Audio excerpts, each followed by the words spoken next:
เนาะ1,500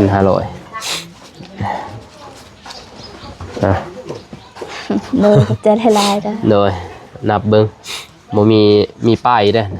นับโลดครบบ่900,008บ่82,000ขอให้ร่ำให้รวยเฮงปังๆตลอดปีตลอดศาสตร์เด้ออย่าเจ็บอย่าจนผอมขอบผอมครัวนอนก็ขอให้ได้เงินหมื่นตื่นก็ขอให้ได้เงินแสนย่างแกงแคนก็ขอให้ได้เงินล้านย่างเลาะกลางบ้านก็ขอให้เป็นมหาเศรษฐีเด้อแม่สาธุโอ้ครับเป็นยังไงผู้ดีงามในห้องอาบเนาะบอกลูกเล่นพ่อก็ต้องใส่เขาซอยอยู่ติซอยอีกนี่ซอยนี่ไม่นอกเองไม่ที่เรือ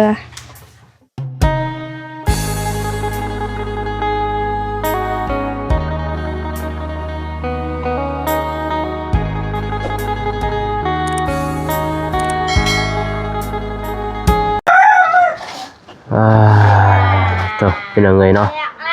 เปิดภาพมาก็เลยโอ้ตัวไว้ว่าขนาด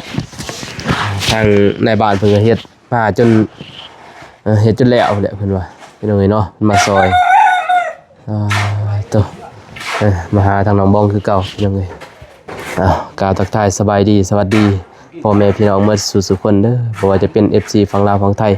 ต่างประเทศก็ยินดีต้อนรับเข้าสู่ซอกบ่าวนงคือเก่าคือเดิมพ่อแม่พี่น้องเลยเนาะตันดังบ้านนี้เป็นวัดเป็นไอพี่น้องเลยเนาะบ่าวนงก็ได้บททันเศร้าซ้ำเติมบ้านนี่ฝนตกอีกแข่งฝนพี่น้องเลยเนาะมาน้องบอง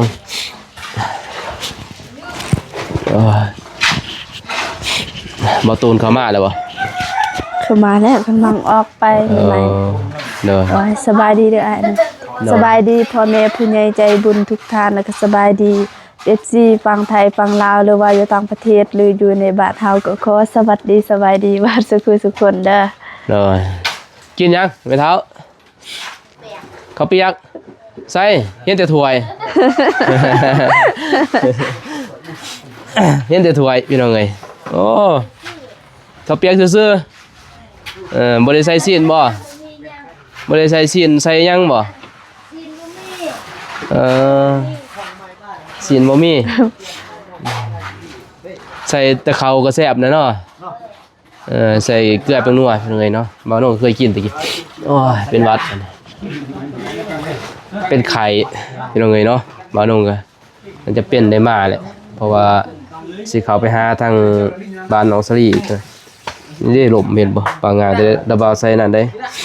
ใส่เสือกันพลกันบ่นี้เปื้อนหมดต้นขี้ต้ม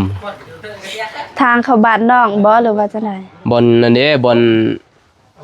ทางสิเข้ามาแหละแต่อ้ายจอดอยู่หั่นเจ้าจอดแล้วบัดนี้ลืมเอาคืนค่าค่ำเอาลงค่าค่ำจะบ่ลงค่าค่ำมันไปเอาสิโทรหาบ่ตูนเพิ่นเตะบ้านเนี่ยเอาไปมาตกตู้อ่ำลงถึงปลากระป๋องหนองสลีปังงางเลยง่ายท้องปังงางอยู่โอ้ยเกือบลงขี้ต้มเลยข้าวเดียวเนาะไหวดีกินข้าวกินน้ำหรือบ่กินแล้วโดยอย่างนึงข้าวนั่นบ่ข้าวแรงตอนแรงไหวว่าแท้โผล่ห้องว่างๆแท้นั้นพี่น้องเอ้ยเนาะเตะบ้านคนร้ายนะโอ้ยลายแล้วเต็มเลยเต็มหอบเดินเลยขนังทรายบริซื้อยังมาฝากได้บัดนี้บ่เป็นยังลมปางงางเงินว่าสิเข้าไปซื้อน้ำหวานแล้วบัดนี้พอดีลมอยู่หั่นก็เลยมาเลยซะยันบ่ทันพี่น้อยเนาะสิเข้าไปหาน้องสลีโอ้เท่เลยบัดนี้โอ้ทันใจอีหลีเนาะบ่เทิงกว่าทิศเนาะ3 มื้อแล้ว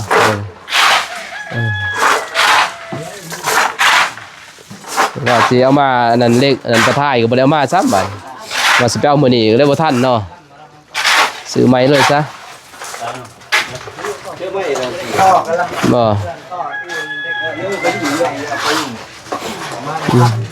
ผู้ดีงามบ่นี่ประตูนี่ผู้ดีเลยเนาะ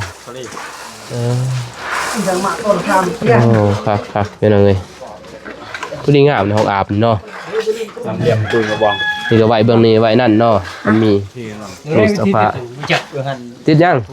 ใส่ทอใส่คนเป็นติดถุงติดหม้อ บ่เป็นติดบ่ ลำเลียมไปที่หมู่ที่ผมเรียกว่าเอ๊ะนั่นดิเป็นชุดอะไรนะโดนจอใกล้หนุ่มไป ใหญ่สูงนี่เนาะแบบนั้นน่ะแหละแต่ว่ากอก้อนนั่นจะบ่กอก้อนแล้วก็ตั้นยับมันนี้มานี่ยับมานี้เลยยับไปทำลายนั่นได้เวลานั่งพอดีหัวกดขี่ทางเลยยับมานี่โดยลายตัวท่อก็มาลายมาพี่จำเลยท่อจำเลยท่อแล้วก็ตั้นอันนี้ซื้อก่อตั้นจนเอาแต่ทรายนะเอาทรายจับปูนนี่แหละผสมๆแล้วก็โปกลายๆเลยยัดเขาเลยยับนี่เขามันก็เป็นหูเลยลูกโป่งได้บ่ว่าจะนำเพียงก็นำเพียงนั่นแหละนำเพียงอยู่เช่นนั้นเลยเฮ็ดนำเพียงเราเลยเนาะ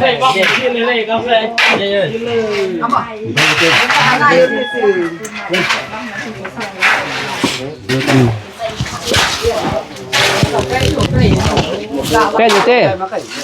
ใส่ได้บ่ใส่ได้บ่เป็นอยู่บ่ สับประตูเหรอ บ่หัววิทได้บ่ เขาเลื่อยยังไงตัวจะมีก็บอกเลื่อยบอกว่าอันนั้นตัวเขาต่อมาใช่ต่อจะมีเชือกเสียหู เถือก เขาเบิ้งนั่นเดี๋ยวผมซื้อกันนะ ผสมแม่ผสมทรายกับปูนนั่นนี่ใส่ก็แล้วนะใส่ เขามีข้าวต้มห่อเดี๋ยวจะซุปใส่แล้วก็เป็นโต้งคนนั้นครับปากขนาดใช่ช่องบ่ช่องอันเดียวอันนี้จะใช้จำเลยฮะ ใส่ทอนจำเลยจำมาผีเลยมันบ่เป็นใส่เลยพอบ้านเราก็เป็นอยู่ติเป็นอยู่บ่โอ้ไปใส่ก้อนจังได๋บ่นั่นน้ำบ่ออกไปพุ่นได้จังได๋เพิ่นบ่เป็นเป็นกันตัวนี้ก็เป็น อยู่บ่ ตัวนี้ก็เคยเฮ็ดกันเป็น Ờ. ทำเรียนมันมีเวลาทำเรียนไปได้ คือเราเป็นบ่ได้ น้องเบาไปตายมันบ่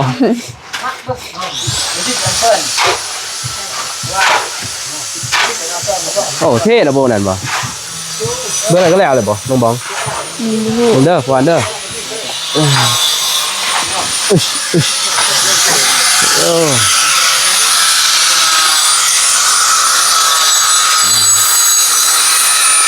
บอกรู้เล่นว่าก็ต้องใส่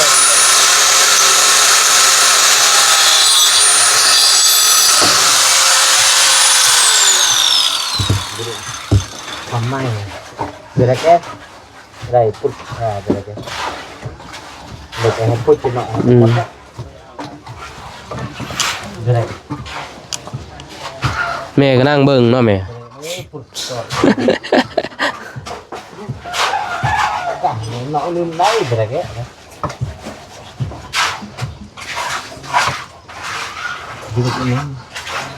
เฮ็ดเนิ่นๆเด้อบ่เนิ่นนี่มันบ่ไล่มานี่ ก็ทำพุทธอ่างแต่โหสูงดีเนาะครับอย่างแรก ถอนอุ้มเชลอาจเป็นประกอบอะไรอย่างเงี้ยเราพูดเลยอะไรต้องมันยืดตัก บ้านนี้บ่เทเมื่อวานนี้บ่เขาเท เท คาน โดยอันนี้แม่นวันนี้แต่ว่าเทข้างหน้านี่แม่นตอนเช้านี่ ซื้อแล้วบ่ใหม่เซ็น อันเด้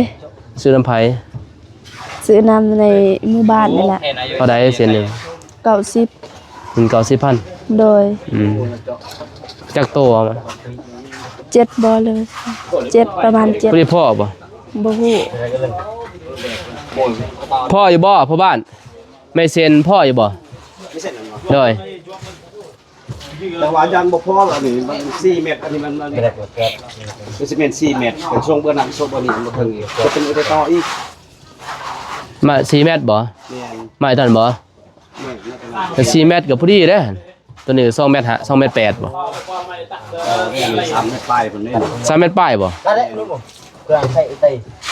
เมตรปลายเฮาช่วงเบื้องนี้ก็10เบื้องนั้นก็10 โอ้เบิ่งนี่สิบ่ได้50อย่าไปตามตัวนี่บ่ตันบ่เป็นหยังบ่แดน ยังบ่สนั่น เออ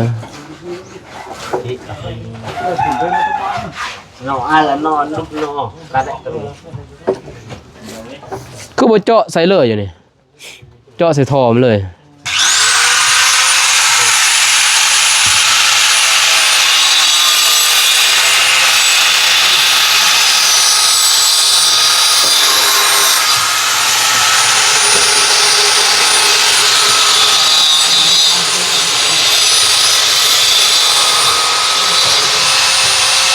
เฮ้ย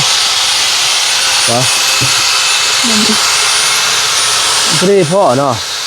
เลย คุณบอกอย่างที่พ่อ มันยากซ่าคันบ่พ่อคันบ่มีน่ะยินบ่คันบ่มีปอก ให้เราขุดลงถ้ามันเรือตัวนี้ยินบ่ถ้าเรือตัวนี้ เลย ให้ขุดลงแล้วเอาตัวนี้ก่อยินบ่เอาดินบอกนี่ก่อขึ้น เลย โอ้ยปอกอันเดียวบ่พอเด้อน้ำเจ้าหั่นจะขุดลงอีก2เมตรแล้วจะเอาบอกนี่ก่อขึ้นนี่ได้นี่ก็เจ้าบ่บอกยังเรือดินี่บอกยังเรือลายเติบอยู่นี่มัน1 2 3 4 5โอ้ยังลายได้ลอยก่อนแม่นบ่ได้ลอยบ่ได้ก็40 50 40นี่แหละ40ก่อนก็ได้แล้วก่อขึ้น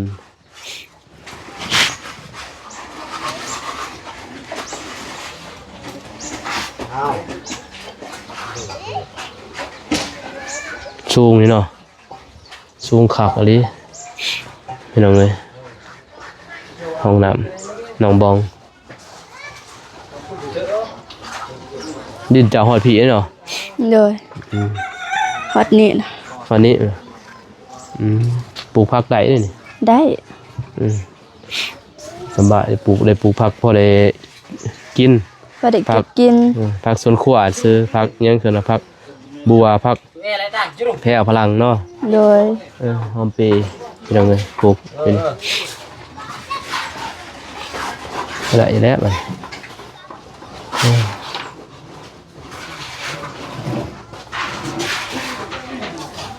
ไปเอาเงินให้น้องบ้องก่อนพี่น้องเลยเนาะมีทางผู้ใหญ่ใจดีเพิ่นมอบให้เงินเพิ่นว่าสินี่แหละซื้อปูนซื้อทรายหรือซื้อหยังก็แล้วแต่เพิ่นสมทบพี่น้องเอ้ยเนาะเปื้อนเนาะบัดนี้เนาะ นี่แหละ เปื้อนนะบัดผมมองเอ้ยทางเมื่อนั้นก็ปอกเลยบ่หานจีไป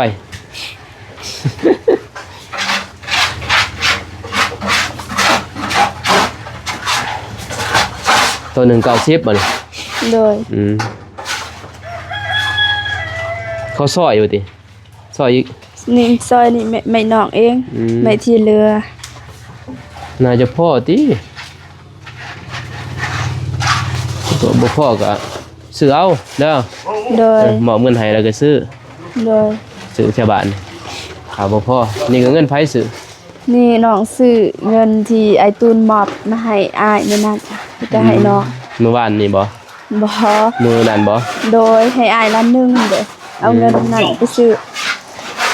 เอาเงินตอนนั้นไปซื้อ โดย มันบ่พอก็เอาเงินนี่ก็ไปซื้อไม้แต่ว่ามันเหลือก็เอาเงินหันเงินที่อ้ายมอบให้นี่ก็ซื้อปูนซื้อทรายโบกเลยมันแล้ว โดย ให้มันงามเลยพี่น้องเอ้ยเนาะว่าตัวใดบ่พอเลยจังว่ากันใหม่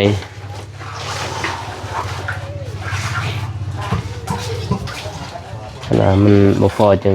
แจ้ง FC ใหม่พี่น้องเอ้ยเนาะน่าจะพอติแต่ว่าสังกะสีนี้ถึงแค่ซื้อตัว ตัวอย่างนั้นมันจังมืดพี่น้องเนาะนี่คันได้มุ่งเลยก็มืดเด้อ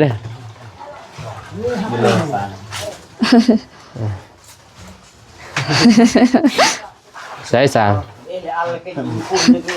สร้างบ่ก่อนดิ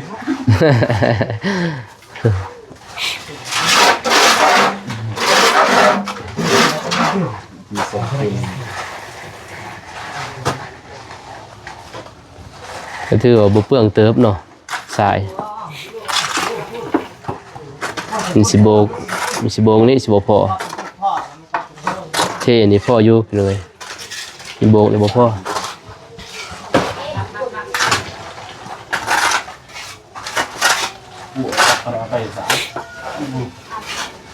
พอบ้านนี่เป็นสร้างอีหลีเนาะเราเนาะเก็บงานตลอดเลยสร้างเลยเหรอ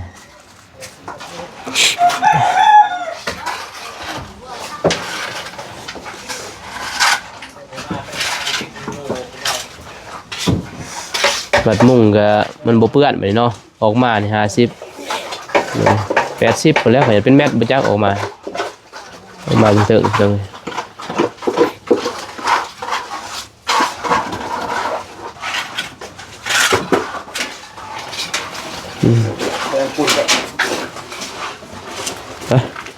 มอบเงินให้ก่อนนั่งนี่ก็ได้เป็นวัดพี่น้องเอ้ยฮะว่าเอาตังนั่งก็เอาสวัสดิ์นี่เจ้านั่งอยู่นี่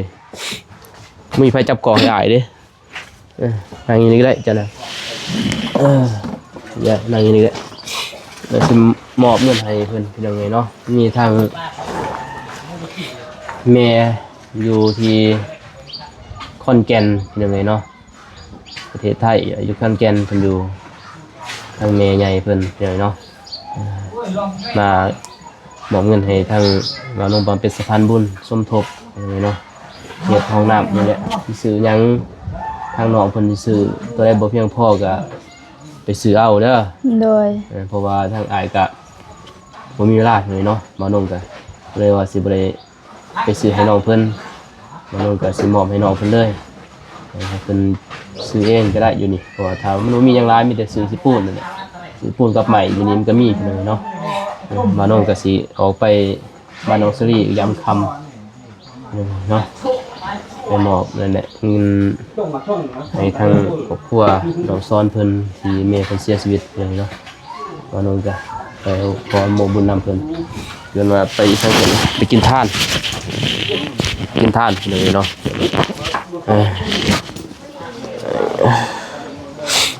เพิ่นโอนมาก็ถืออยู่1,500 บาทมันก็ถืออยู่900,000ป้ายพี่น้องเอ้ยเนาะกับหักค่าบริการเพิ่นยังไงเนาะ 1,500เลยจะให้ลายจ้ะโดยนับเบิ่งบ่มีป้ายเด้อนับโลดครบบ่900,008บ่ 82,000ครบแล้ว จะนับแล้วบ่ว่านับก็ครบเพราะว่าไปเอาแต่หารเขาพี่น้องเอ้ยเนาะคือว่าประมาณนั้นแหละเพราะว่าเหรียญเงินก็600,000ป้ายแหละแต่ว่าก็ตัดค่าบริการเขาอีกพี่น้องเอ้ยเนาะก็หั่นแหละมีแต่ขอขอบใจทางแม่เพิ่นแม่ใหญ่ใจดีอยู่ทางฝั่งไทยนั่นแหละเพิ่นอยู่จังหวัดขอนแก่นเด้อโดยแล้วก็ขอขอบใจเพิ่นโดยจังได้ก็น้องขอบุญขอบคุณแม่ละลายเด้อที่ช่วยลูกโอนเงินให้ลูกเพื่อได้ซื้อปูนเครื่องใช้ในการเฮ็ดห้องน้ำแล้วก็ขอบุญขอบคุณละลายแล้วก็ขอให้แม่จงอยู่เย็นเป็นสุขกายสุขใจขอให้สุขภาพแข็งแรงความเจ็บบ่ให้ได้ความไข้บ่ให้มีขอให้ห่างให้มีขอให้ร่ำให้รวยเฮงๆปังๆตลอดปีตลอดศาสตร์เด้ออย่าเจ็บอย่าจนผอมครอบผอมครัวนอนก็ขอให้ได้เงินหมื่นตื่นก็ขอให้ได้เงินแสนย่างแกงแคนก็ขอให้ได้เงินล้านย่างเลาะกลางบ้านก็ขอให้เป็นมหาเศรษฐีเด้อแม่สาธุบ่เป็นเว้ยบ่เป็นกว่าเบาโหน่งในบ้านนี่เริ่มเก่ง พี่น้องเอ้ยเนาะจังซั่นแหละเด้อ โดย ตัวใดมันขามันเลือกะซื้อนั่นแหละสมทบซื้อใส่อันใหม่ตอกบ่หรือว่าเป็นปูนบ่เป็นทรายบ่ก็ซื้อเด้อ โดย ทางแม่เพิ่นนั่นแหละเพิ่นจะอีต้นทางน้องบองพี่เนาะเพิ่นยินว่าเบาลงว่าบ้านนี้นั่นแหละว่างบบ่พอพี่เนาะในการเฮ็ดห้องน้ำนั่นแหละมันบ่มีเด้สิซื้อไม้นั่นแหละบ่มีก็เลยว่าเพิ่นเอาเงินของเพิ่นเองตัวนี้เงินที่บ่ตูนให้มอบให้มื้อนั้นแหละเพิ่นไปซื้อที่แม่เพิ่นฮู้นั่นก็พากให้ทางเบาลงมาเป็นสะพานบุญเพิ่นว่าเอาเงินตัวนี้ไปซื้อไม้ก็ได้ซื้อหยังก็ได้นะ โดย เฮ็ดให้มันแล้วห้องน้ำให้สวยมันงาม โดย มันโบกมันนั่นแหละโบกทางนอกทางในมันงามเพิ่นเฮ็ดแล้วเด้เฮ็ดมันงามเลยเพิ่นว่าพี่น้องเอ้ยเนาะจังซั่นแล้วเดี๋ยวบ่าวกลับก่อนเด้อ โดยคอยเดินทางปลอดภัยเด้อ โดย ปลอดภัยเด้อไปฮอดจอดให้ถึงเด้อขับ โด ร ย ถ โดย ดี โดยมาใหม่บ่สบายแหละพี่น้องเอ้ยเนาะบ่าวน้องก็กินยาวินหัวบัดนี้วินหัวแล้วขับรถบัดนี้ลืมมาลงค่าค่ำรีบปางงางบ่าวหลบโอ้ยเกือบหัวแตกดิใส่แต่หมวกกันน็อกบ่ใส่หมวกกันน็อกคือหัวแตกผ่าใส่คีน กลับก่อนได้ไหมเด้อ ๆโดย โดยโอ้ยเปียกหมดพี่น้องเอ้ยไปบ้านนี่พี่น้องเอ้ยเนาะน้องสิออกเดินทางแหละมันยามมันค่ำมืดๆเด้เข้าไปหาบ้านน้องสลีต่อสิไปนั่นแทกนะพี่น้องเอ้ยเนาะทางขึ้นเฮือนนั่นแหละทางคันไดขึ้นมาไปมุ่งบนคันไดเฮือนน้องสลีแหละไปแทกแล้วก็ไล่ว่าหมดราคาเท่าไหร่แจ้งทางผู้ใหญ่เพิ่นเนาะพอทางผู้ใหญ่เพิ่นบอกให้ทางเบาน้องเป็นสะพานบุญเกินว่าเฮ็ดให้น้องเพิ่นทางพ่อฮักเพิ่นนั่นแหละก็เลยบ่าวน้องก็สิออกเดินทางไปพี่น้องเนาะแล้วก็มอบเงินจำนวนหนึงให้ทางแม่น้องอาซอนที่บ่าวน้องไปถ่ายคลิปนั่นแหละที่แม่เพิ่นเป็นพิการพี่น้องเนาะแขนเดียวนั่นแหละพิการแขนกันมึงเบื้องหนึงเลยนะพี่น้องเอ้ยเนาะตายเบื้องหนึงเลยขึ้นว่าตอนนั้นที่บ่าวน้องไปถ่ายแหละพี่น้องเอ้ยเนาะที่อยู่เฮือนกระตูโปรท็อปนั่นแหละที่ไปกับสาลีพี่น้องเนาะกับน้องสาลีเพิ่นนั่นแหละก็เพิ่นได้เสียชีวิตแล้วพี่น้องเนาะเสียชีวิตแต่วันนี้แหละบ่าวน้องก็บ่ได้เข้าไปหาวันนี้พี่น้องเนาะมื้อนี้บ่าวน้องก็สิเข้าไปหาเพิ่นเพอมีทั้งผู้ใหญ่ใจดีทั้งพ่อฮักน้องสาลีแล้วก็ทั้งแม่แอคือน่ะเอื้อยของพ่อฮักน้องสาลีเพิ่นพี่น้องเนาะพาเงินมาให้ทางบ่าวน้องเป็นสะพานบุญเกินว่าไปขออโมเกินว่าไปกินทานน้ำพี่น้องเนาะไปกินทานน้ำทางแม่น้องซ้อนเพิ่นไปทางไหนเนาะเอาคลิปนี้เนี่ยบ่าวนุ่งก็ขอจบเพียงเท่านี้ก่อนพอแม่ไปเลยเนาะก่อนอื่นหมดเนาะต้องขอบใจทางแม่อยู่ทางประเทศไทยเนาะทางขอนแก่นเป็นที่ให้ทางบ่าวนุ่งมาเป็นสะพานบุญในครั้งนี้ที่จำนวนเงินก็ 1,500 บาทพี่น้องเนาะก็มอบให้ทางน้องเพิ่นหมดเรียบร้อยพี่น้องเนาะบ่ได้เสียได้เหลือคือว่า 1,000 ก็ถืออยู่600,000กว่าแหละแต่ว่า500ก็ถืออยู่300,000พี่น้องเนาะ300,000ป้าย340,000พี่น้องนี่เนาะแล้วก็1,000ก็ประมาณ640,000ก็ถืออยู่หักบ่รอกอบริการเกินว่ายังเหลือคันไปเอาก็650,000เท่านั้นพี่น้องนี่เนาะไปเอาเงินก็แต่ว่าเพิ่นหักบริการอีกแล้วก็ยังเหลือเงินอยู่900,000รวมหมด5,000 บาท982,000 กีบพี่น้องนี่เนาะกระจายหมดบริเสียได้เหลือพี่น้องเนาะเอาคลิปนี้บ่ต้องขอจบเพียงเท่านี้ก่อนพี่น้องเนาะก่อนหมดก็ขอขอบใจทางแม่เพิ่นเด้อแม่อยู่ขอนแก่นก็ขอให้แม่จงอยู่ดีมีแรงคืออันว่าสุขกายสบายใจปรารถนาสิ่งใดขอให้ได้สิ่งนั้นดังสมปรารถนาความเจ็บอย่าได้ความไข้อยู่สิมีขอให้หังให้มีขอให้ร่ำให้รวยเฮงๆปังๆตลอดปีตลอดชาติอย่าเจ็บอย่าจนเด้อแม่เด้อเนาะพร้อมครอบครัวสุขกายสบายใจสาธุพี่น้องเนาะเอาคลิปนี้บ่าวนุ่งขอจบเพียงเท่านี้ก่อนพบกันใหม่คลิปหน้าคลิปนี้ขอกล่าวคำว่าสบายดีพี่น้องเนาะไปบ๊ายบาย